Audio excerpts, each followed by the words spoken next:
in the second sector. She's at the moment comfortably up on the original pole pace for Christian Reed, but Reed himself is on another quick lap, so what can he do? So we'll see what Sarah Bovey can produce this time around. She was pretty darn close last time, took 2/10 out the advantage.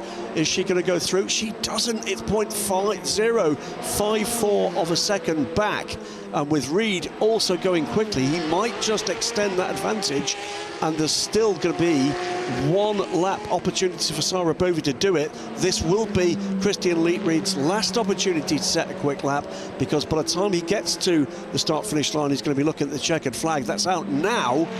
He's 3/10 up on his previous pole-setting target, so he could extend it further, potentially out of reach of Sarah Bovey. Comes through now, he will complete this lap. I think this is going to be an improved time. 1:48.859 it is, so it's a quarter of a second now up on Sarah Bovey, who does not improve in sector one. Yeah. So as Christian Reed just set the pole position time, I think he might well have done. Now, is it as a result of the balance of performance that the Ferrari, for whatever reason, is not getting the pace on the straights around here at Monza? Great through the twisty stuff, and as demonstrated by Sarah Bovey, very good through that middle sector, which includes a hard stop into the second chicane and good medium corner speed through both of the Lesmos. But she didn't have anybody to run with, i.e. punching that hole in the air. Let's see how she gets on this time around. Exit out of Ascari, looking very good again. But what about the straight line speed? I know that probably pole position's gone, but this is very fascinating to me about the behaviour or the dynamics of the balance of performance this weekend. Ferraris look to be struggling on the straights compared to the Porsches.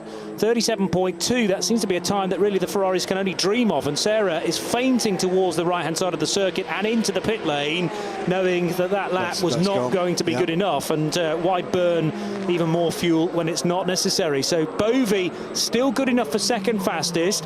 Andrew Haryanto has already crossed the line to see the checkered flag, so he's no longer a threat in the Absolute Racing car. And the final car over the line is the 32 of Gabriele Lancieri for Rinaldi Racing. Slight improvement there. Fifth place will be the result. But the other improvement at the end there was from Giacomo Petrobelli, who put the JMW car on the second row of the grid. So it is the Proton Porsche from the Iron Lynx 83 Ferrari, then the Absolute Racing Porsche, then the JMW Ferrari, then the Rinaldi Racing Ferrari, before we get to the sixth fastest car, which is the Oman Racing by TF Sports Aston Martin. Well, let's go and hear what Christian Reed's teammates, and it's Jimmy Bruni, has got to say to Hayley. I'm down here with Jimmy Bruni, Christian Reed's teammate. Well, first pole of the year for you guys here from the car at number 77. Yeah, I mean, it was really good lap for Chris, and I think the preparation was really good. Good strategy to go out with old tires, warming the brakes, warming Chris himself, and be ready with new tires. So it was really good. Because he kept on really improving on his times, you know, despite Sarah really snapping at his heels behind him. Yeah, I mean, you know, with the age, we're always improving. That's reassuring. Just tell us about how you're feeling going into for the race tomorrow. I mean, the race is going to be for sure a chaotic race, always intense, chaotic, like always all the LMS. But for sure, it's a good starting point for tomorrow. Thank you very much, Jimmy. Thank you. Christian Reed taking pole position in car 77. There are two Porsches in the top three. First of them, or rather the lowest of them, being the number 18 car for Absolute Racing and Andrew Haryanto. Sarah Bovey in between those two flat sixes, the 4-litre flat six, which sits in the middle of these cars these days for Iron Lynx, and try as she might, she couldn't go quicker than Christian Reed. Maybe all about that time that he found in that final sector. He had the absolute best first and final sectors on that lap, and when you add them all together, it's a 1:48.859 from Bovey's Iron Lynx Ferrari. Andrew Haryanto third, fourth position for Giacomo Petrobelli for JMW Motorsport. Left that reasonably late to pluck out a fourth place finish. Then Gabriele Lancieri and Ahmed El Hati for Rinaldi Racing Ferrari and Oman Racing with TF Sport Aston Martin respectively.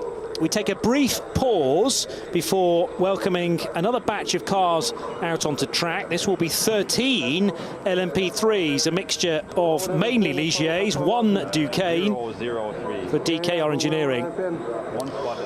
Indeed. Let's just see what Fassbender's saying.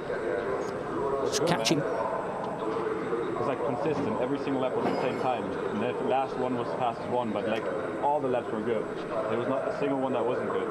Really nice. Well, that's very impressive and surely pleasing to hear for Michael Fassbender, in that consistent pace is so important when we get to the race tomorrow during his presumably opening stint.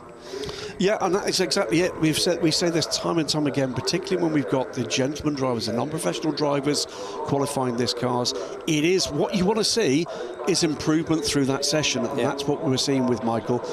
Did have good pace. It wasn't quite pole position pace today, but it's you know, look, we're talking here about improvements in the thousandths or the tenths of seconds. You know, these are margins that most of us, and I include myself in that, can't really comprehend. What am I doing to make that difference?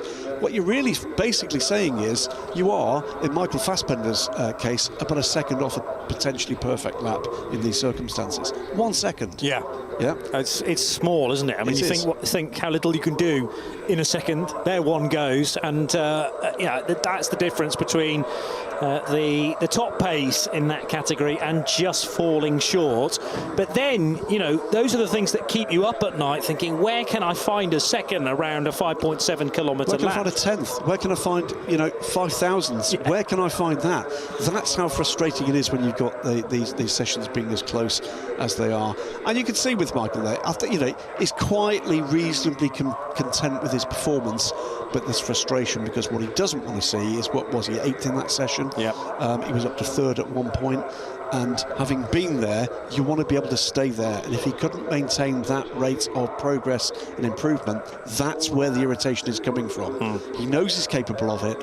He knows he didn't make any errors. He just couldn't ultimately find as many tenths as Christian Reed could.